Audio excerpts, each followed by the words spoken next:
Hello students, आज हम लोग जो टॉपिक कर रहे हैं बेटा वो है 11th क्लास का ई क्लास 2 में free body diagram. Free body diagram 11th और 12th के टॉपिक्स में बहुत सारे चैप्टर्स में यूज होगा, क्वेश्चंस में यूज होगा, न्यूमेरिकल्स में यूज होगा। तो उस टॉपिक को स्टार्ट करने से पहले हम लोग लास्ट क्लास के टॉपिक को रिवाइज कर लेते हैं। लास्ट क्लास में हम लोगों ने ये पढ़ा था कि फोर्स क्या होता है, इट इज अ पुश और पुल, और फोर्स की क्या क्या कैरेक्टरिस्टिक्स होती हैं कि वो स्टेट ऑफ मोशन को चेंज कर सकता है, डायरेक्शन चेंज कर सकता है, बॉडी की शेप चेंज कर सकता है। थर्ड थिंग जो हम लोगों ने पढ़ी थी, इनर्शिया क्या होता है। इनर्शिया होता है बॉडी की टेंडेंसी जिससे वो अपने अंदर चेंज को अपोज करती है, रेजिस्ट करती है। उसके बाद हम लोगों ने लॉ ऑफ इनर्शिया पढ़ा था जिसको हम फर्स्ट लॉ ऑफ मोशन भी बोलते हैं। देन हम लोगों ने मोमेंटम पढ़ा था। मोमेंटम के बाद हम लोगों ने second law of motion, rate of change of momentum को हम फोर्स बोलते हैं, ये पढ़ा था। थर्ड थिंग हम लोगों ने जो पढ़ी थी वो पढ़ा था Newton third law of motion, जो कि हम लोग 9th क्लास में टिप्स पर है कि every action has an equal and opposite reaction. लेकिन इस लॉ के अंदर जो इंपॉर्टेंट पॉइंट्स थे वो हम लोगों ने लास्ट क्लास में डिस्कस करे थे। अब आज हम लोग जो डिस्कस करने वाले हैं, पहले हम लोग ये डिस्कस करेंगे कि कितने टाइप की फोर्सेस हमें इस चैप्टर में फ्रीक्वेंटली पढ़नी है। तो सबसे पहले जो जिस फोर्स के बारे में डिस्कस कर रहे हैं वो है ग्रेविटी। ग्रेविटी और वेट। ग्रेविटी और वेट क्या होता है, अगर हम देखें कोई भी ऑब्जेक्ट है, उस ऑब्जेक्ट को अर्थ अपनी तरफ पुल करती है, एक फोर्स लगाती है, फोर्स ऑफ ग्रेविटेशन, जिसको हम क्या बोलते हैं, ग्रेविटी। और उस फोर्स ऑफ ग्रेविटेशन का जो फॉर्मूला होता है वो होता है mg। ओके, तो फर्स्ट ऑफ ऑल तो हमें ये समझना है कि फोर्स ऑफ ग्रेविटी या वेट किस डायरेक्शन में लगता है, चाहे बॉडी ऊपर हो चाहे बॉडी नीचे हो। Force of gravity most of the students कहते हैं नीचे की तरफ लगता है, लेकिन हम ये कहेंगे कि towards the centre of earth लगता है।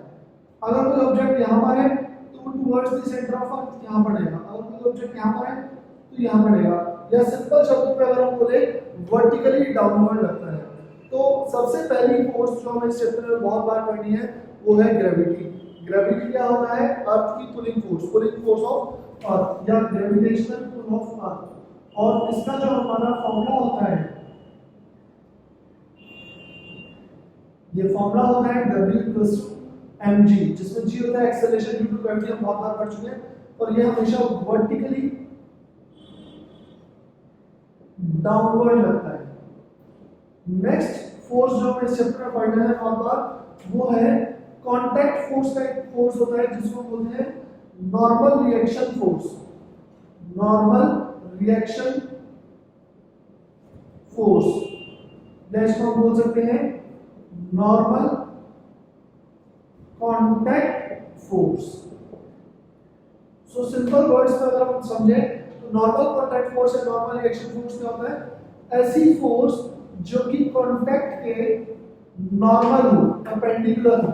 तो एक्चुअली में होता क्या है कि जब भी कोई दो ऑब्जेक्ट्स एक दूसरे के साथ टच में होते हैं, फिजिकल कांटेक्ट में होते हैं, तो एक दूसरे के ऊपर एक फोर्स लगाते हैं और उस फोर्स को हम बोलते हैं नॉर्मल कांटेक्ट फोर्स। अभी नॉर्मल कांटेक्ट फोर्स कहाँ लगेगा, अगर ऐसी एक टेबल है, एक प्लेटफॉर्म है जिसके ऊपर हम लोगों ने एक बॉडी रखी है जिसका मास है m, तो इस बॉडी के ऊपर एक तो ग्रेविटेशनल पुल लगेगा, नीचे वेट अर्थ इसको नीचे की तरफ खींचेगी, और एक टेबल इसके ऊपर जो प्लेटफॉर्म है ये इसके ऊपर की तरफ फोर्स लगाएगा, जिसको बोलते हैं नॉर्मल कांटेक्ट फोर्स या नॉर्मल रिएक्शन फोर्स।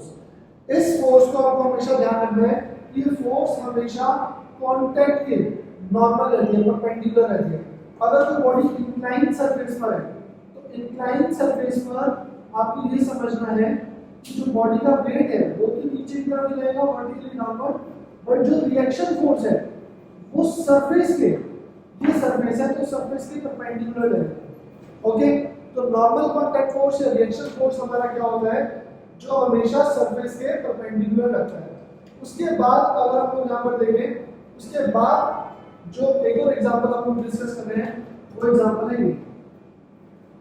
अगर लेट्स से दो इंक्लाइन सरफेस है और उसके बीच में बॉल रखी है, यहाँ पर प्लेस है वो, ये बॉल दो सरफेसेस के साथ टच में है।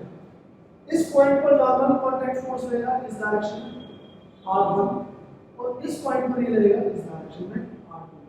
सरफेस के साथ परपेंडिकुलर लगता है, मैं बार-बार बोल रहा हूँ। और वेट ऑब्वियसली बात है, वेट कहाँ रहेगा, वेट रहेगा सेंटर पर towards the centre of earth.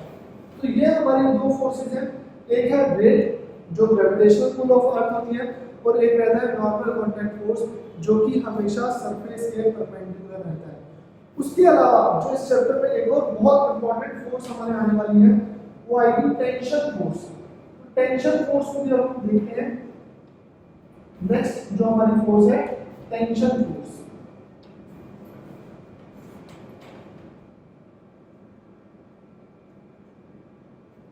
तो टेंशन क्या होता है? टेंशन होता है कि जब भी हम किसी स्ट्रिंग को, थ्रेड को टाइट करते हैं, खींचते हैं, तो वहां पर जो हमारी फोर्स लगती है उस फोर्स को हम क्या बोलते हैं? Tension force. So it is the force acting in a stretch or tight string thread। अगर हम किसी रिजिड सपोर्ट से थ्रेड को बांध दें, ये रिजिड सपोर्ट है, यहाँ से हम एक थ्रेड को बांध दें, अगर थ्रेड मासलेस है, इसके साथ कोई इसका खुद का भी कुछ मास नहीं है और इसके साथ भी कोई मास सस्पेंडेड नहीं है, तो क्या होगा? ये थ्रेड लूज रहेगा और इसके अंदर टेंशन रहेगी जीरो। टेंशन को आप एक तरीके से सिंपल वर्ड्स में ये समझे खिंचाव, ओके। और अगर मैं इस स्ट्रिंग के दूसरे एंड के साथ यहाँ पर कोई वेट लटका दें, तो अब ये स्ट्रिंग जो है वो टाइट हो जाएगा, और जब ये स्ट्रिंग टाइट हो जाएगा तो स्ट्रिंग के अंदर एक फोर्स डेवलप होगी जिसको हम बोलते हैं टेंशन फोर्स। और टेंशन फोर्स की डायरेक्शन हमें समझनी है, बहुत इंपॉर्टेंट है टेंशन फोर्स की डायरेक्शन। अगर आप इस पॉइंट पर देखेंगे तो टेंशन रहेगी नीचे, जो खिंचाव रहेगा थ्रेड जो है इसको इधर नीचे पुल करेगा इस पॉइंट पे, और इस पॉइंट को थ्रेड पुल करेगा ऊपर। तो टेंशन आपको क्या ध्यान रखनी है? It always act along the thread and always act away from point of contact। जहां से धागा कांटेक्ट में है या जहां पर वो नॉट है, जहां पर वो बंधा हुआ है, उस पॉइंट से हमेशा अवे लगता है, उस फोर्स को हम बोलते हैं टेंशन फोर्स। ध्यान रखिएगा, लूज थ्रेड में टेंशन जीरो होती है, और अगर थ्रेड टाइट होगा तभी वहां पर टेंशन होगा। नेक्स्ट पॉइंट आपको टेंशन से रिलेटेड क्या रखना है कि अगर इफ थ्रेड इज मासलेस, अगर थ्रेड मासलेस है, लाइट है, then tension is same in the thread।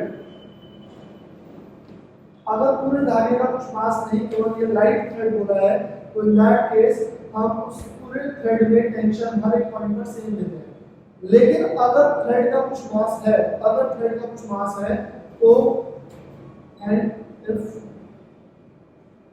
Thread is not massless या light,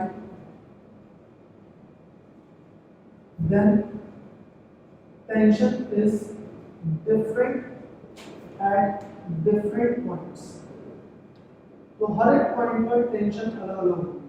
फॉर एग्जाम्पल अगर हम एक और केस लें, एक और केस हमारा क्या है कि ये हमारे रिजिड सपोर्ट है, ये हमारा थ्रेड है, और ये एक्सटर्नल मास है, वेट है, और इस थ्रेड का भी कुछ मास है। तो इस केस में आपको ये बताना है, ये सोचने की कोशिश करेंगे किस पॉइंट पर थ्रेड पे सबसे ज्यादा टेंशन होती है, खिंचाव होगा। इस पॉइंट पर या टॉप मोस्ट पॉइंट पर। तो आप समझ सकते हैं कि टॉप मोस्ट पॉइंट पर सबसे ज्यादा टेंशन होगी, बिकॉज टॉप मोस्ट पॉइंट पर जो वेट लगेगा, जो खिंचाव लगेगा, जो स्ट्रेस डेवलप होगा, वो इस वेट का भी होगा और इस थ्रेड का भी होगा। तो यहाँ पर हमारी जो टेंशन रहेगी इस पॉइंट पर T1, और यहाँ पर जो हमारी टेंशन रहेगी T2। तो T1 की वैल्यू अलग होगी, T2 की वैल्यू ज्यादा अलग होगी, सॉरी, और T1 और T2 में से T1 ज्यादा होगा। और तो अभी इस टाइप के क्वेश्चन सीबीएसई सिलेबस में नहीं आते। सीबीएसई सिलेबस में जो भी क्वेश्चन आएंगे उन सभी क्वेश्चंस में आपको थ्रेड मासलेस दिया होगा या थ्रेड का मास नहीं दिया होगा। तो थ्रेड का मास नहीं दिया तो आप पूरे थ्रेड में सेम टेंशन लेंगे। नेक्स्ट पॉइंट जो हमारा टेंशन से रिलेटेड आता है वो ये आता है कि अगर सिंगल थ्रेड है, एक ही थ्रेड है, तो उसमें टेंशन सेम रहेगी। लेकिन अगर दो या दो से ज्यादा थ्रेड्स हैं तो वहां पे टेंशन अलग होगी। अगर ये हमारी बॉडी है, ये एक थ्रेड है, ये एक थ्रेड है और यहाँ पर हमारी यहाँ पर हमारे टोटल 3 बॉडीज हैं। इन तीनों बॉडीज में आपको ध्यान क्या रखना है कि ये एक थ्रेड है, तो यहाँ पर आपकी टेंशन इस पॉइंट से बना हुआ है, तो इस पॉइंट पर टेंशन होगी इस डायरेक्शन में T1 और इस पॉइंट पर टेंशन होगी इस डायरेक्शन में T1। इस पूरे थ्रेड में टेंशन सेम रहेगी। अब ये सेपरेट थ्रेड कब होगा? जहां पर भी स्ट्रिंग के अंदर कोई नॉट बांध दी या कोई बॉडी कनेक्ट कर दी तो वो सेपरेट थ्रेड काउंट होता है। तो इस पॉइंट पर, इस पॉइंट से अवे इधर टेंशन आएगी T2 जहां से थ्रेड बना हुआ है और इस पॉइंट पर इधर की तरफ आएगी T2। ओके, और सिमिलरली इस थ्रेड की अगर हम बात करें इस पॉइंट से नीचे की तरफ आएगी T3 और इस पॉइंट से ऊपर की तरफ T3। तो कहने का मतलब ये है कि अगर मासलेस थ्रेड है, स्ट्रिंग है, तो उस मासलेस थ्रेड में टेंशन सेम रहेगी, लेकिन दूसरे थ्रेड के कंपैरिजन में वो टेंशन अलग होगी। ओके, तो ये 3 फोर्सेस हमारी हैं। नेक्स्ट जो हमें टॉपिक पढ़ना है बहुत इंपॉर्टेंट है, जिसको हम बोलते हैं फ्री बॉडी डायग्राम। क्या बोलते हैं? Free body diagram. तो let's see free body diagram में क्या होता है, हम इसको रफ कर रहे हैं।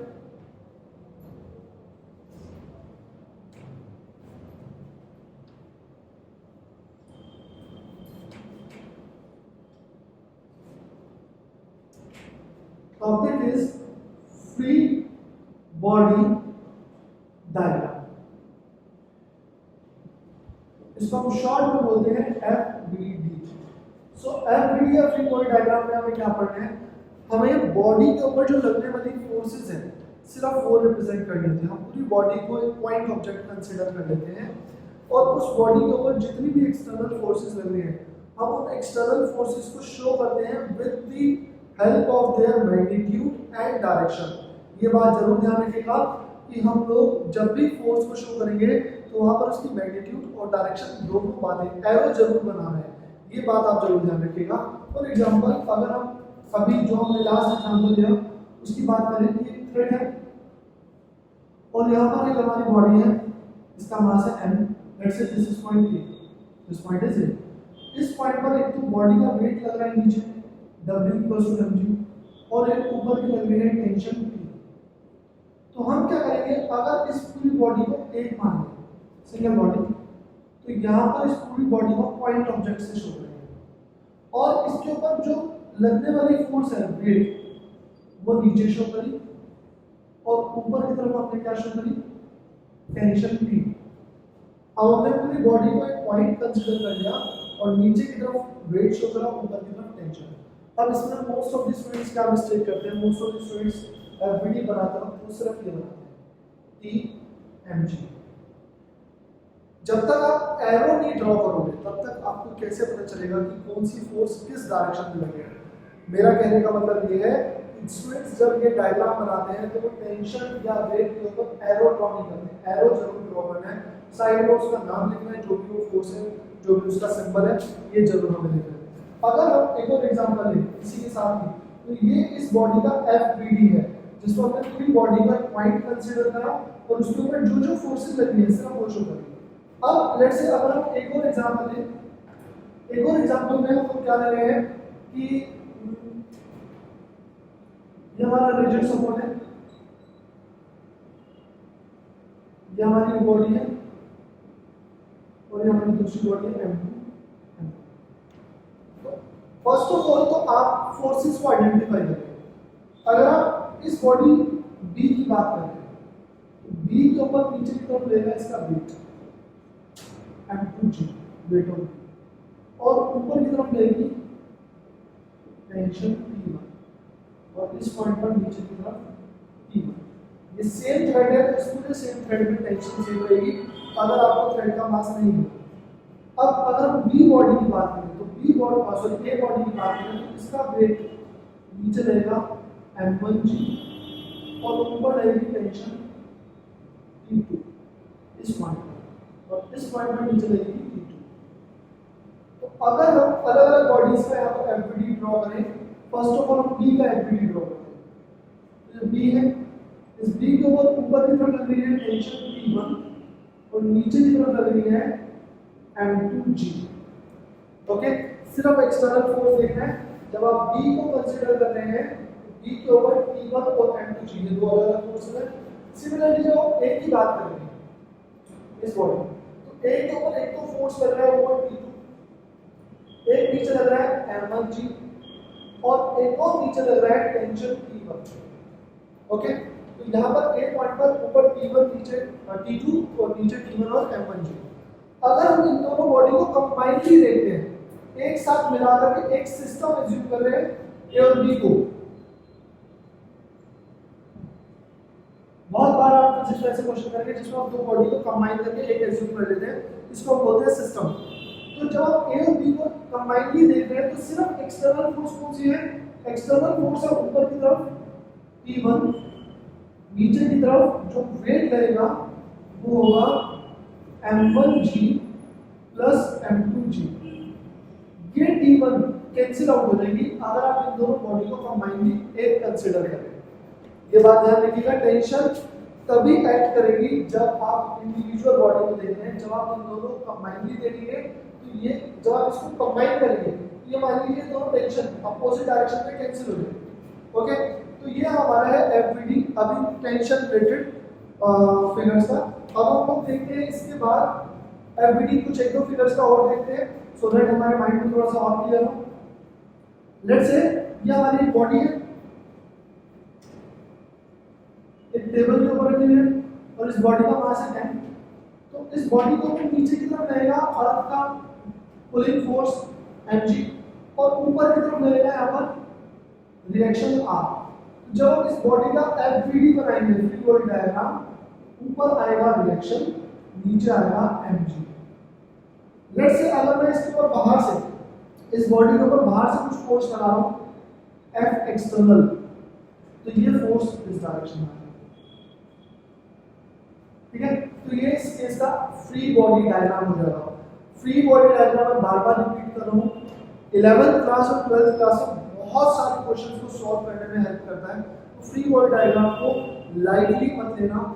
जब हम ये वीडियो देख रहे हैं, जब हम ये वीडियो करेंगे या क्वेश्चंस करेंगे, तो जब तक आप फ्री बॉडी डायग्राम खुद से नहीं बनाएंगे तब तक आपको क्वेश्चंस की प्रैक्टिस नहीं होगी। एक और एग्जांपल हम लेते हैं फ्री बॉडी डायग्राम का ही, जो अभी हम लोग देख रहे थे कि दो इंक्लाइन सरफेस है, तो इन दोनों इंक्लाइन सरफेस के अंदर ये बॉल जो रखी है, तो इस बॉल के ऊपर इधर से लग रहा है रिएक्शन R1, इधर से लग रहा है R2 और नीचे की तरफ लग रहा है वेट ऑफ अर्थ।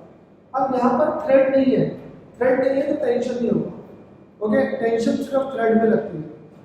अब जब मैं इसका एफबीडी बनाऊंगा बेटा, तो फर्स्ट ऑफ ऑल तो वेट लग रहा है नीचे और ये R2 इस डायरेक्शन में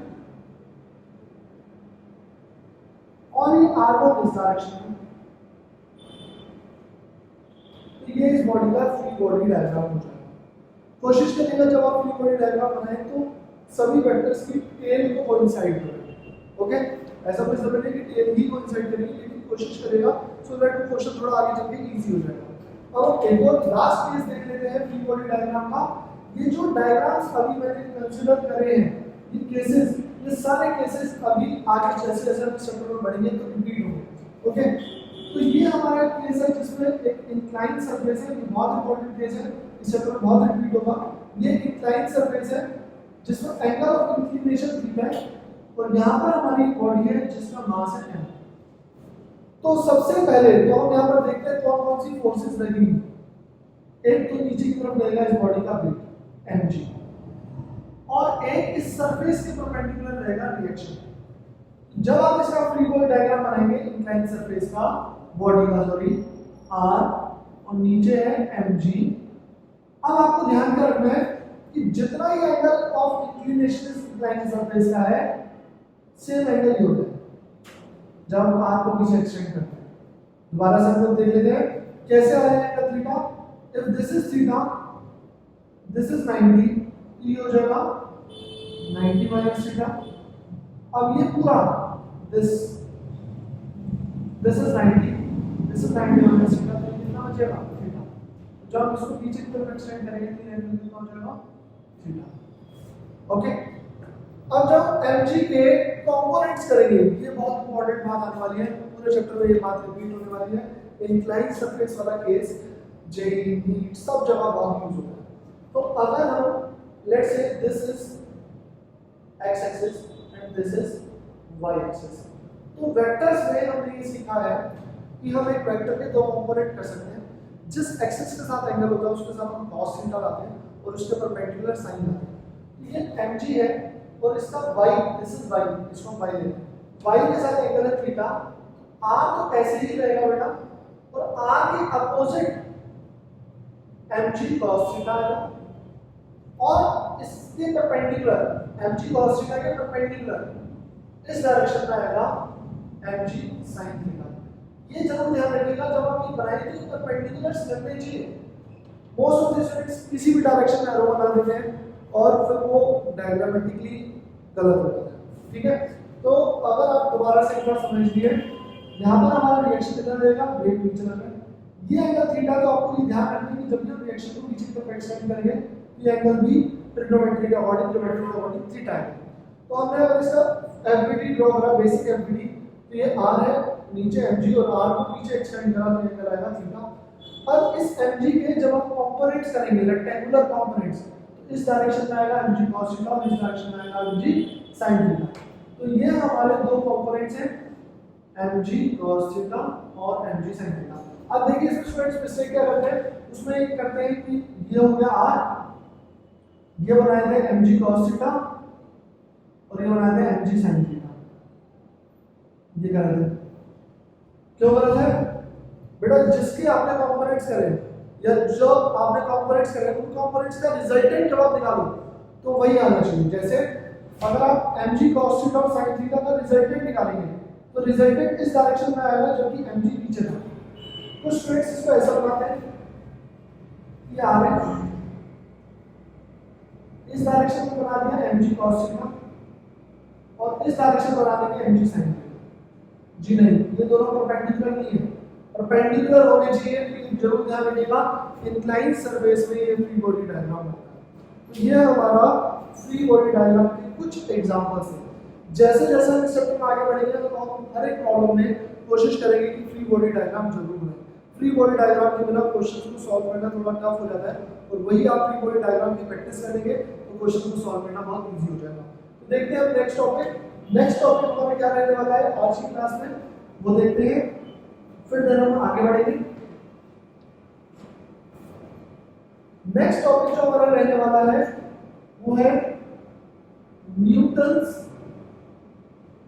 second law of motion in component form.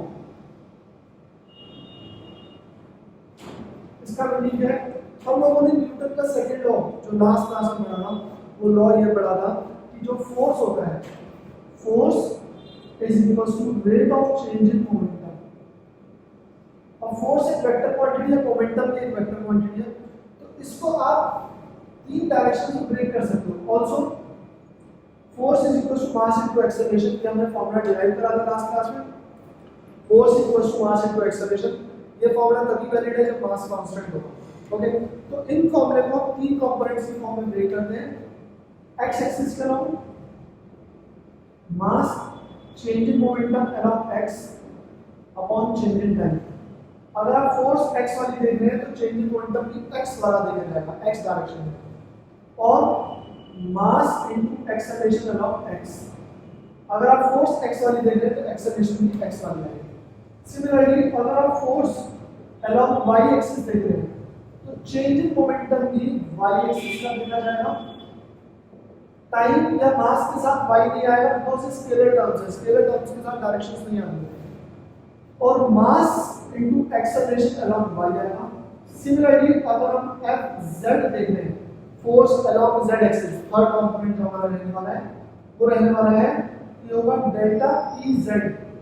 Delta P Z का मीनिंग है change in momentum along Z over time, change in time equals to mass into acceleration along Z. ये हमारी फोर्स के form में है, component form में। बहुत बार हम इस चैप्टर में फोर्स को x, y और z के अलग अलग सॉल्व करेंगे, जैसे हम लोग पिछले चैप्टर नंबर 4 में कर रहे थे। हम लोगों ने इक्वेशंस ऑफ मोशन को अलग अलग एक्सिस के अलॉन्ग ब्रेक कर लिया था। सिमिलरली हम फोर्स को भी अलग अलग एक्सिस में ब्रेक कर सकते हैं। अब नेक्स्ट पॉइंट क्या है कि ये जो फोर्सेस है, ये जो फोर्स का फॉर्म है, ये आपको याद रहेगा, ये एवरेज फोर्स का फॉर्म है। तो ये हम लोग चेंज डेल्टा रिप्रेजेंट करें। जब डेल्टा या बड़ा चेंज देखा जाता है टाइम इंटरवल के लिए, तो वहां पर एवरेज वैल्यू आती है। जैसे आपने average velocity, instantaneous velocity, average acceleration, instantaneous acceleration पढ़ा था।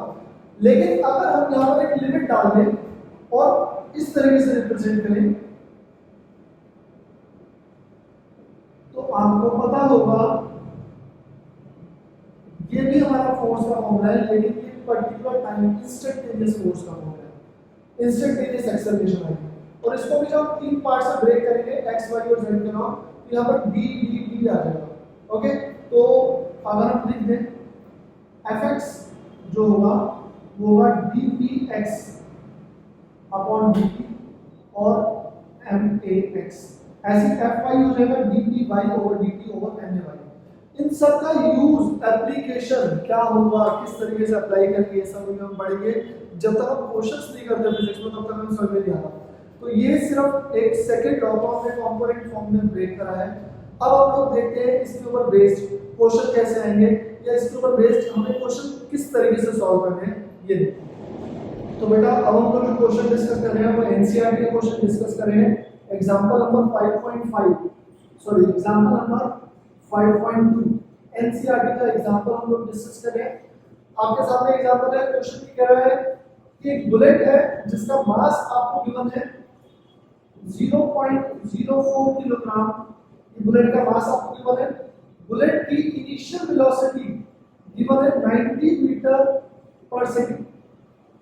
नेक्स्ट थिंग आपको ये कह रहा है कि वो बुलेट जो है एक कार्डबोर्ड के अंदर एंटर कर रही है और वो रुक रही है। तो मींस फाइनल वेलोसिटी जब वो कार्डबोर्ड के बाहर थी तो initial velocity u and finally वो रुक गई, तो मींस वेलोसिटी हो गई 0।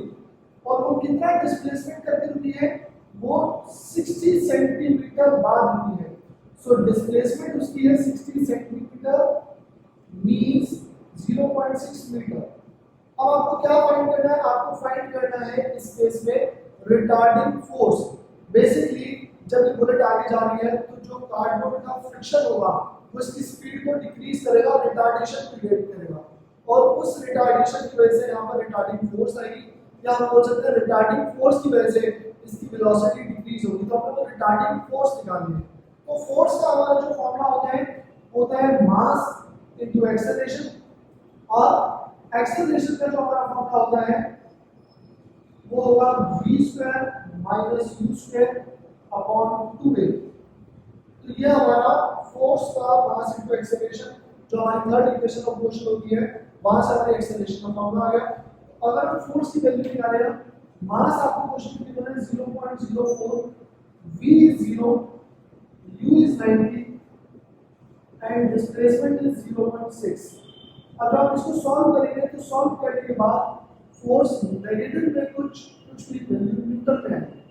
ओके, नेगेटिव पे आएगा। अब ये नेगेटिव साइन क्या शो कर रहा है, this force is retarding force. तो अगर आप ऐसे ही छोड़ देंगे तो नेगेटिव साइन के अंदर वर्ड रिटार्डिंग इंक्लूडेड है। लेकिन अगर आप स्टेटमेंट में लिखेंगे तो लेट्स से अगर एक सॉल्व करके x आ रहा है तो स्टेटमेंट में क्या लिखेंगे, therefore the retarding force is x। Retarding force के अंदर एक नेगेटिव साइन काउंट हो चुका है। ओके, तो ये हमारा क्वेश्चन था, बहुत ही सिंपल क्वेश्चन था। नेक्स्ट क्वेश्चन हम लोग देखते हैं इसी टाइप का। आज हम लोग बेसिक क्वेश्चन डिस्कस कर रहे हैं। नेक्स्ट क्लास में थोड़ा क्वेश्चंस का लेवल अप करेंगे, देखेंगे इक्विलिब्रियम नॉन इक्विलिब्रियम प्रॉब्लम्स क्या होती हैं, ये हम नेक्स्ट क्लास में देखेंगे। फिर हम देखते हैं कि और क्या क्वेश्चन हम देख सकते हैं। जो हमारा नेक्स्ट क्वेश्चन है बेटा वो नेक्स्ट क्वेश्चन भी कुछ इसी टाइप का है। क्वेश्चन ये कह रहा है कि एक बॉडी है, क्वेश्चन नंबर 5.5। सो आपको क्या कह रहे हैं कि एक बॉडी है, उस बॉडी का ऊपर रिटार्डिंग फोर्स लग गया, रिटार्डिंग फोर्स यानी -50 न्यूटन, और उस बॉडी का जो मास है, बॉडी का मास आपको क्वेश्चन में 20 किलोग्राम। रिटार्डिंग फोर्स बोल रहा है तो इसमें हमने नेगेटिव ले लिया, एंड वो कह रहे हैं कि इस बॉडी की इनिशियल वेलोसिटी है 15 मीटर पर सेकंड। कितना टाइम लगेगा, how much time will it take to stop this. Stop करने का मतलब है कि फाइनल वेलोसिटी 0। तो से अब F इक्वल्स टू हमारा है ma मास इनटू एक्सेलरेशन, और एक्सेलरेशन की हम रख सकते हैं v minus u over t equals to f। अब आप यहां पर f की वैल्यू रखेंगे -50, m है 20, u है 0, सॉरी v है 0, u है हमारा 15, और टाइम हमें कैलकुलेट करना है। तो यहां से सॉल्व करके हमारा टाइम की वैल्यू आ जाएगी। तो टाइम की वैल्यू आ रही है 20 × 15 या -20, माइनस आ जाएगा -50। तो यहाँ से कैंसिल आउट करके आपकी टाइम की वैल्यू आ जाएगी। ओके, तो ये बात आपको ध्यान रखनी है कि जब भी रिटार्डिंग फोर्स बोलेगा तो नेगेटिव साइन आएगा। ओके, अब हम लोग नेक्स्ट क्लास में आने से पहले आपके बहुत ही छोटे छोटे 3 क्वेश्चन है जस्ट फॉर वार्म अप। वो क्वेश्चन है क्वेश्चन नंबर एनसीईआरटी की ही क्वेश्चन 3 होमवर्क है। वार्म अप के लिए 5.1, 5.6, 5.7 अनसॉल्व्ड क्वेश्चन है, तो आप बैक एक्सरसाइज के क्वेश्चन है, तो ये क्वेश्चन सॉल्व करिएगा। जस्ट क्लास देखने के बाद ही सॉल्व करिएगा ताकि आपको बाद में अगर टाइम ना मिल पाए तो ये क्वेश्चन छूट ना जाए। ओके, तो मिलते हैं नेक्स्ट क्लास में। नेक्स्ट क्लास में हम लोग जो टॉपिक करेंगे वो करेंगे equilibrium and non equilibrium of forces.